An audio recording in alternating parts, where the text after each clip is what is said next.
ദൈവത്തിന്റെ അതിപരിശുദ്ധ നാമം വാഴ്ത്തപ്പെടുമാറാകട്ടെ. കൃപയാൽ മിനിസ്ട്രിയുടെ മറ്റൊരു പുത്തൻ എപ്പിസോഡിലേക്ക് ഏവർക്കും സ്വാഗതം. ഇന്നത്തെ ചിന്താവിഷയമായി നമുക്കൊരു വചനം വായിക്കാം. ഗലാത്യർ 1:10. ഇപ്പോൾ ഞാൻ മനുഷ്യരെയോ ദൈവത്തെയോ സന്തോഷിപ്പിക്കുന്നത് അല്ല, ഞാൻ മനുഷ്യരെ പ്രസാദിപ്പിപ്പാൻ നോക്കുന്നുവോ? ഇന്നും ഞാൻ മനുഷ്യരെ പ്രസാദിപ്പിക്കുന്നുവെങ്കിൽ ക്രിസ്തുവിൻ്റെ ദാസനായിരിക്കില്ല. ഹല്ലേലൂയ. നമുക്ക് ഈ ഒരു വചനത്തിലൂടെ നമുക്ക് നമ്മളെ ഒന്ന് ശോധന ചെയ്യാം. ദൈവമക്കളെ, നമ്മൾ ദൈവത്തെയാണോ മനുഷ്യരെയാണോ സന്തോഷിപ്പിക്കുന്നതും, നമ്മൾ ദൈവത്തെയാണോ മനുഷ്യരെയാണോ പ്രസാദിപ്പിപ്പാൻ നോക്കുന്നതും നമ്മളെ ഈ വചനത്തിലൂടെ നമുക്കൊന്ന് ചിന്തിക്കാം. ഹല്ലേലൂയ. ദൈവവചനത്തിൽ എന്താണ് നമ്മൾ വായിച്ചത്? ഞാൻ മനുഷ്യരെയോ ദൈവത്തെയോ അതായത് ദൈവമക്കളെ, നമ്മൾ പല സാഹചര്യങ്ങളിൽ നമ്മൾ ആരെയാണ് പ്രസാദിപ്പിക്കാൻ നോക്കുന്നത്? ഹല്ലേലൂയ. മോസ്റ്റ്ലി നമ്മൾ ഈ ലോകത്ത് ജീവിക്കുമ്പോൾ പല കാര്യങ്ങളും നമ്മൾ ചെയ്യുമ്പോൾ മനുഷ്യരെ പ്രസാദിപ്പിക്കുവാൻ നമ്മൾ നോക്കാറുണ്ട്, അല്ലേ? അതൊന്നും ദൈവപ്രസാദകരമാകുകയില്ല. മനുഷ്യർ വിളങ്ങേണ്ടതിന് അവരുടെ മുഖത്തിന് വിളങ്ങേണ്ടതിന് നമ്മൾ പലതും ചെയ്തു കൂട്ടുന്നൊക്കെയും അതൊക്കെ വളരെ താൽക്കാലികമാണ്. ഹല്ലേലൂയ. അതിലൊന്നും ദൈവപ്രസാദം ലഭിക്കുകയില്ല. പക്ഷെ ഒരു ദൈവ പൈതൽ ആഗ്രഹിക്കേണ്ടത് തൻ്റെ പ്രവൃത്തിയിലും തൻ്റെ നോട്ടത്തിലും സകലത്തിലും കർത്താവിൻ്റെ പ്രസാദം വേണം. കർത്താവായ യേശുക്രിസ്തുവിൻ്റെ പ്രസാദം നമ്മുടെ ജീവിതത്തിൽ ഇല്ല എങ്കിൽ നമ്മൾ വെറും സീറോ ആണ് ദൈവമക്കൾ. എന്തൊക്കെയോ കാട്ടിക്കൂട്ടുന്നു. മനുഷ്യരെ പ്രസാദിപ്പിക്കാനും മനുഷ്യരെ കാണിക്കുവാനും ഇപ്പോഴത്തെ ലോകം ആയിക്കൊണ്ടിരിക്കുകയാണ്. ഹല്ലേലൂയ. ഇപ്പോഴത്തെ സഭകളായിക്കൊള്ളട്ടെ, ഇപ്പോഴത്തെ ചർച്ചയിൽ വരുന്ന ഓരോ വ്യക്തി ജീവിതങ്ങളായിക്കോട്ടെ, എന്തൊക്കെയോ കാട്ടിക്കൂട്ടുന്നു, അല്ലേ? എല്ലാവരും അല്ല, ഒട്ടുമിക്ക ആൾക്കാരും പലതും എന്ത് ചെയ്യുക, കാട്ടിക്കൂട്ടി എന്ന് മനുഷ്യരെ പ്രസാദിക്കണം, മനുഷ്യരിൽ നിന്ന് നന്മ ലഭിക്കുവാൻ വേണ്ടിയൊക്കെ നമ്മൾ ചെയ്തു കൂട്ടുന്നു. പക്ഷെ ദൈവം പറയുന്നത് അങ്ങനെയുള്ളവർക്ക് എന്ത് ചെയ്യുന്നില്ല? സ്വർഗസ്ഥനായ നിങ്ങളുടെ പിതാവിൽ നിന്ന് എന്തില്ല? പ്രതിഫലമില്ല. അപ്പോൾ നമ്മൾ എന്ത് ചെയ്യണം? എപ്പോഴും ചിന്തിക്കണം. നമുക്ക് ചിലപ്പോൾ താൽക്കാലികമായ ഒരു സന്തോഷവും ഇത് കിട്ടുകയില്ല. ചിലപ്പോൾ മനുഷ്യരെ പ്രസാദിപ്പിക്കാതെ വണ്ണം ചിലതൊക്കെ നമ്മൾ ശുശ്രൂഷ ചെയ്യുമ്പോഴാണെങ്കിലും മനുഷ്യരുടെ മുഖം നോക്കാതെ ദൈവവചനം സംസാരിക്കുമ്പോൾ ചിലപ്പോൾ ഒരുപക്ഷെ മനുഷ്യൻ എന്ത് ചെയ്യത്തില്ല, ഇഷ്ടപ്പെട്ടെന്ന് വരികയില്ല, അല്ലേ?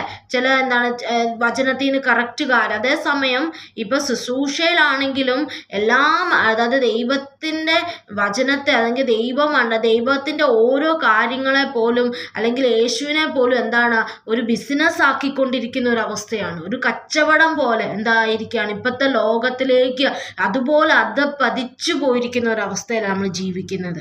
നമ്മളൊന്ന് ചിന്തിച്ച് നോക്കി. അവിടെ സൗഖ്യം, ഇവിടെ സൗഖ്യം, ഇല്ലാത്ത സൗഖ്യം വരെ സാക്ഷ്യം പറയുന്നു. അങ്ങനെയൊക്കെയും ദൈവത്തിൻ്റെ നാമത്തെ എന്ത് ചെയ്തിരിക്കുകയാണ്? ഒരു ബിസിനസ് പോലെ ആക്കിയിരിക്കും. ഇവരെല്ലാം അന്വേഷിക്കുന്ന എന്താണ്? മനുഷ്യരുടെ പ്രസാദമാണ്. മനുഷ്യരെ പ്രസാദിപ്പിച്ച് എങ്ങനെയെങ്കിലും എന്ത് ചെയ്യുക, പൈസ ഉണ്ടാക്കണം എന്നൊരു ചിന്താഗതി ഒരു 80% 90% വന്നിരിക്കുന്ന ഈ ഒരു ലോകത്താണ് ദൈവമക്കളെ നമ്മളായിരിക്കേണ്ടത്. കർത്താവ് നമ്മളിൽ നിന്ന് ആഗ്രഹിക്കുന്ന എന്താ? ഒരു സത്യമുണ്ട്.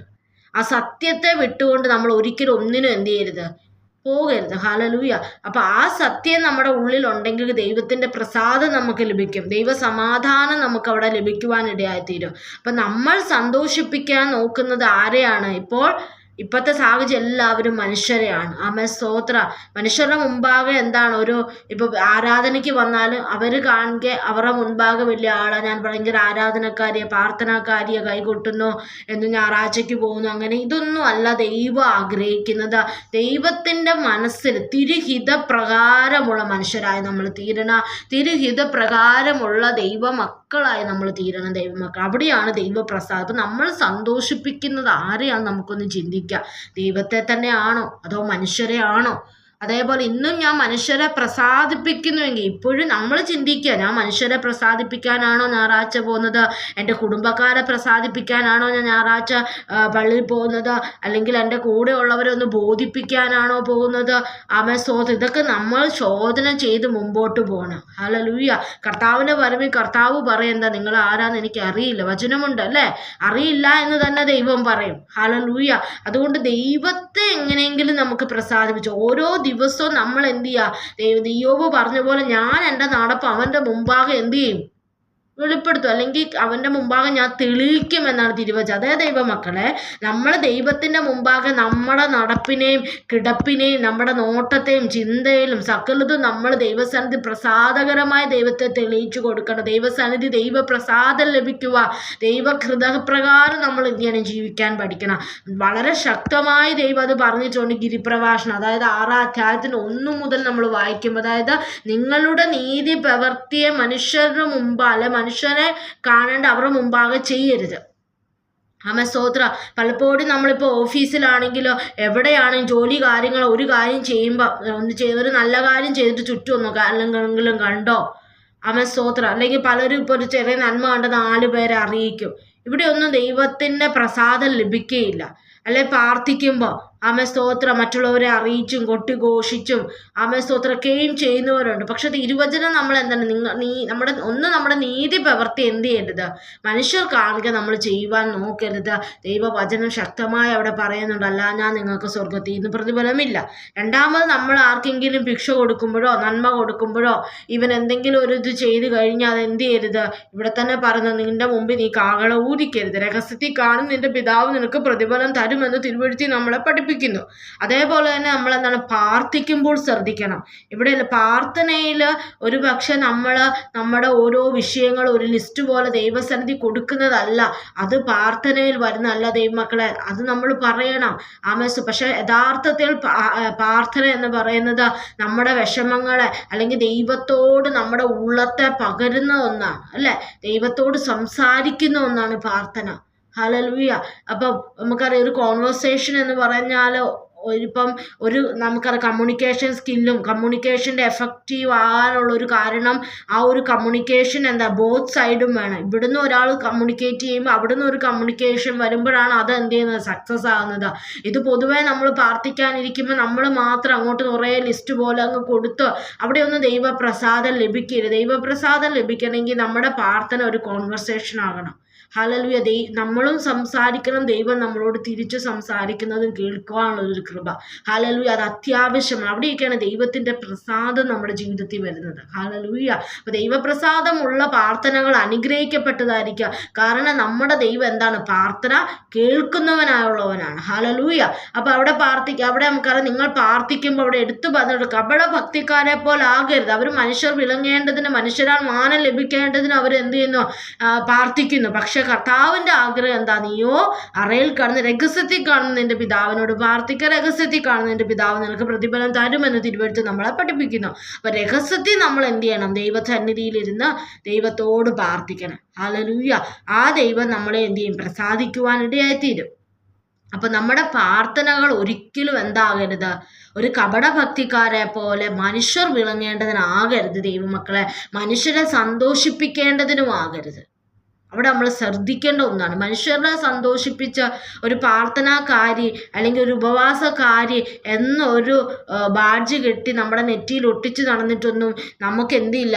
പ്രതിഫലമില്ല ദൈവമക്കളെ. ഹല്ലേലൂയ. എന്ന് പറഞ്ഞ് പ്രാർത്ഥിക്കരുത്, ഉപവസിക്കരുത്, മറ്റുള്ളവർ അങ്ങനെയല്ല ഞാൻ പറഞ്ഞത്. സ്തോത്ര. വലിയ ഇത്, അതായത് മനുഷ്യരെ സന്തോഷിപ്പിക്കാൻ നമ്മൾ ആ ഒരു മൈൻഡ്, ആ ഒരു മനോഭാവത്തോട്, കാരണം നമ്മുടെ മനോഭാവങ്ങളെ എല്ലാം അറിയുന്ന ഒരു സ്വർഗമാണ്, അല്ലേ? അപ്പം നമ്മുടെ പ്രാർത്ഥനകൾ, നമ്മുടെ യാചനകൾ എപ്പോഴും എന്തായിരിക്കട്ടെ? അവിടെ നമ്മുടെ ഉദ്ദേശം എന്തായിരിക്കണം? ദൈവത്തെ പ്രസാദിപ്പിക്കണം, മനുഷ്യരെ എനിക്ക് സന്തോഷിപ്പിക്കേണ്ട. ഹല്ലേലൂയ. സ്തോത്രം. അതേപോലെ തന്നെ ഉപവസിക്കുമ്പോൾ നമ്മൾ ശ്രദ്ധിക്കണം. നമ്മുടെ ഉപവാസം ഒരിക്കലും അവിടെ കൃത്യമായി ദൈവം പറഞ്ഞിട്ടുണ്ട്, അത് മനുഷ്യർക്കല്ല. നമ്മൾ ഉപവസിക്കുന്നത് എന്തല്ല? മനുഷ്യർക്കല്ല, മനുഷ്യന്റെ പ്രസാദം ലഭിക്കാനല്ല, മനുഷ്യന്റെ ഇഷ്ടപ്രകാരമല്ല, ദൈവഹിതപ്രകാരമായി തീരണം. ദൈവം എന്താണ് ആഗ്രഹം ആ രീതിയിൽ നമ്മൾ ഉപവസിക്കണം, പ്രാർത്ഥിക്കണം. ഹല്ലേലൂയ. നമ്മൾ അവിടെ ദൈവം രഹസ്യത്തിൽ കാണുന്നതിൻ്റെ പിതാവ്. അപ്പം നമ്മളെപ്പോഴും ചിന്തിക്കേണ്ട ഒന്നാണ്, എന്താണ്? നമ്മൾ ആരെയാണ് പ്രസാദിപ്പിക്കുന്നത്? ദൈവത്തെ പ്രസാദിപ്പിച്ച് എന്ത് ചെയ്യണം? നമ്മളായിത്തീരണം, ദൈവത്തെ സന്തോഷിപ്പിക്കുന്നവരായി തീരണം. അങ്ങനെ ആകുമ്പോഴാണ് ദൈവം നമ്മളെ എന്ത് ചെയ്യുന്നുള്ളൂ? പ്രസാദിക്കുന്നുള്ളൂ. അതുകൊണ്ട് എന്നെ കേൾക്കുന്ന പ്രിയ സുഹൃത്തെ, നീ ഇന്നുവരെ പ്രാർത്ഥിച്ചത്, ഇന്നുവരെ നീ മറ്റുള്ളവർക്ക് വേണ്ടി പ്രാർത്ഥിച്ചതായിരിക്കാം, ഉപവസിച്ചതായിരിക്കാം, ഞായറാഴ്ച പോയതായിരിക്കാം, എന്തുമായിക്കോട്ടെ, ഇതൊക്കെ നീ ഇന്നുവരെ മനുഷ്യർ മനുഷ്യരെയാണ് പ്രസാദിപ്പിക്കുന്നത്, അതായത് മനുഷ്യന്റെ സന്തോഷത്തിന് വേണ്ടിയാണ് നീ പോയത്, അതോ ദൈവത്തിൽ നിന്നൊരു പ്രസാദം ലഭിക്കാനാണോ, ദൈവപ്രസാദം ലഭിക്കുവാനാണോ നമ്മൾ ഓരോരുത്തരും സ്തോത്രം പോയെന്നൊന്ന് ചിന്തിച്ച് നോക്കുക. Hallelujah, hallelujah. അതുകൊണ്ട് ഈ നാളുകളിൽ വളരെ അത്യാവശ്യം ഒന്നാണ് ദൈവമക്കളെ ദൈവപ്രസാദം. ദൈവത്തിൻ്റെ ഹൃദയത്തിൽ നമ്മളോട് എന്താണ് ഒരു പ്രത്യേക വാത്സല്യം, പ്രത്യേക സ്നേഹം, ഹല്ലേലൂയ, ഇതെല്ലാം ലഭിക്കുവാൻ നമ്മൾക്ക് എന്തുവാണ്, ദൈവപ്രസാദമുള്ള കാര്യങ്ങളിൽ നമ്മൾ എന്ത് ചെയ്യുക, ഏർപ്പെടണം. ഹല്ലേലൂയ. ദൈവത്തെ സ്നേഹിച്ച് ദൈവം പറയുന്ന കൽപ്പനകൾക്കനുസരിച്ച് നമ്മൾ മുമ്പോട്ട് പോയാൽ നമുക്ക് എന്ത് ചെയ്യും, ദൈവപ്രസാദം ലഭിക്കും. മനുഷ്യരെ നമുക്ക് സന്തോഷിപ്പിക്കാം, അതിനൊക്കെ എന്താണ് ഒരു പരിധികളുണ്ട് അല്ലേ. അത് കഴിഞ്ഞ് നാളെ ഒരു അനർത്ഥം നമ്മുടെ ജീവിതത്തിൽ അവരൊന്നും നമ്മുടെ കൂടെ നമ്മൾ സന്തോഷിപ്പിക്കുന്നവർ നമ്മുടെ ജീവിതത്തിൽ നിൽക്കണമെന്നില്ല. അതുകൊണ്ട് നമുക്ക് ഈ ഒരു വചനപ്രകാരം ഇവിടെ ഗലാത്യകൾ നമ്മൾ വായിച്ചതുപോലെ ഇന്നു മുതൽ നീ ആരെയാണ് പ്രസാദിപ്പിക്കുന്നത്? ദൈവത്തെ പ്രസാദിപ്പിച്ചുകൊണ്ടാണോ നീ ഇത്രോ നാൾ ഓടിയത്? ദൈവത്തെ പ്രസാദിപ്പിച്ചുകൊണ്ടാണോ നീ ഇത്രോ നാൾ ഓരോന്ന് ചെയ്തത്? ഹല്ലേലൂയ. അത് രഹസ്യത്തിൽ കാണുന്ന നിന്റെ പിതാവ് നിനക്ക് പ്രതിഫലം തരും. ഹല്ലേലൂയ. അതാണ് ദൈവവചനം നമ്മളെ എന്ത് ചെയ്യുന്നത്, പഠിപ്പിക്കുന്നത്. പലപ്പോഴും എന്നെ കേൾക്കുന്ന ചില വ്യക്തി ജീവിതങ്ങൾ ദൈവത്തെ പ്രസാദിപ്പിച്ചുകൊണ്ട് ദൈവഹിതപ്രകാരം നീ കുറേ ഓടിയിട്ടും നിനക്കൊരു നന്മ ലഭിക്കുന്നില്ല. യാക്കോബ് പറഞ്ഞതുപോലെ എൻ്റെ കൈകളുടെ പ്രവൃത്തികളെ കർത്താവ് കാണുന്നു എന്നൊരു വിശ്വാസം നമുക്ക് വേണം. നീ രഹസ്യത്തിൽ ഓടിയതും നീ രഹസ്യത്തിൽ ദൈവത്തിന് വേണ്ടി നിന്നതും സ്തോത്ര രഹസ്യത്തിൽ ദൈവസന്നിധി ദൈവപ്രസാദകരമായി നീ പ്രാർത്ഥിച്ചതൊന്നും ദൈവം മറന്ന് കളയുവാൻ ദൈവം മനുഷ്യനല്ല.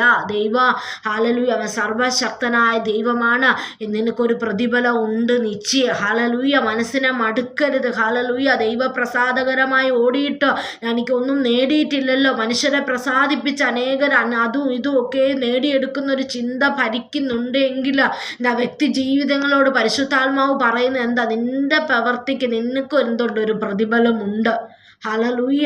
നമ്മുടെ കൈകളുടെ ഓരോ പ്രവൃത്തികളെയും അറിയുന്ന ഒരു ദൈവമാണ് നമ്മുടെ ദൈവം അല്ല. യാക്കോബിൻ്റെ പ്രവൃത്തികൾ, അവൻ്റെ അധ്വാന ഫലം ദൈവം കണ്ടു, ദൈവം അവനെ മാനിച്ചു. ഹല്ലേലൂയ. അതേപോലെ ദൈവമക്കളെ നമ്മുടെ കൈകളുടെ പ്രവൃത്തികളെ മനുഷ്യർ കാണുന്നില്ല എങ്കിലും, മനുഷ്യർ അതിന് മാർക്കിടുന്നില്ല എങ്കിലും, സ്വർഗസ്ഥനായ ദൈവം എന്നെയും നിന്നെയും നോക്കി എന്തിടുന്നുണ്ട്, ഒരു മാർക്കിടുന്നുണ്ട്. ദൈവത്തിൻ്റെ സമയമാകുമ്പോൾ ദൈവത്തിൻ്റെ പ്രതിഫലം നമുക്ക് ലഭിക്കുക തന്നെ ചെയ്യും. അപ്പം ഈ നാളുകൾ ഈ ഒരു വചനപ്രകാരം നമ്മുടെ ഹൃദയത്തിന് എന്തെടുക്കാം, ഒരു തീരുമാനം നമുക്കെടുക്കാം. ഇനി എൻ്റെ പ്രവൃത്തികളായിക്കോട്ടെ, എൻ്റെ എന്തും ആയിക്കോട്ടെ, എന്നിൽ നിന്ന് തൊക്കെയും ദൈവത്തിന് പ്രസാദമായി തീരണം.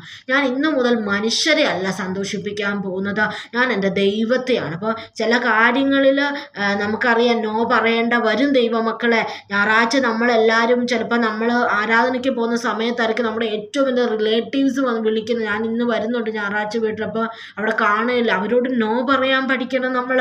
അതുപോലെ അവരുടെ മുഖത്ത് അല്ലെങ്കിൽ എന്താണ് വളരെ ഷൗട്ട് ചെയ്യാനല്ല, മിതമായി സൗമ്യതയോടുകൂടെ അവരെ പറയാം ഞാൻ ദൈവത്തെ ആരാധിക്കാൻ. അത് കഴിഞ്ഞ് നമുക്ക് വന്ന് സംസാരിക്കാം എന്ന് നമ്മൾ പറയുമ്പോൾ അവിടെ നമ്മൾ ദൈവത്തിന് മഹത്വം കൊടുക്കുകയും ദൈവപ്രസാദം അങ്ങനെ ചെറിയ കാര്യങ്ങളിൽ തുടങ്ങി നമ്മുടെ പ്രവൃത്തികളെ നമുക്ക് ദൈവസന്നിധി എന്ത് ചെയ്യുക, പ്രസാദകരമാക്കി നമുക്ക് കൊടുക്കാം. ദൈവമക്കളെ ശാപമായി തീരാതെ വേണം ദൈവസന്നിധി ഉദാസീനതയോടുകൂടെ ചെയ്യാതെ ദൈവപ്രസാദം എനിക്ക് വേണം എന്നൊരു തീരുമാനം ഓരോ മക്കളും എടുക്കണം. ഹല്ലേലൂയ.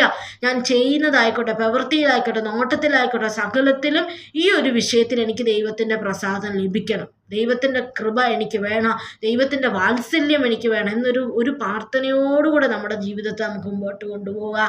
ആകിയാൽ ഈ വചനങ്ങൾ ദൈവം നമ്മളെ ഓരോരുത്തരും അനുഗ്രഹിക്കുമാറാട്ടെ. God bless you.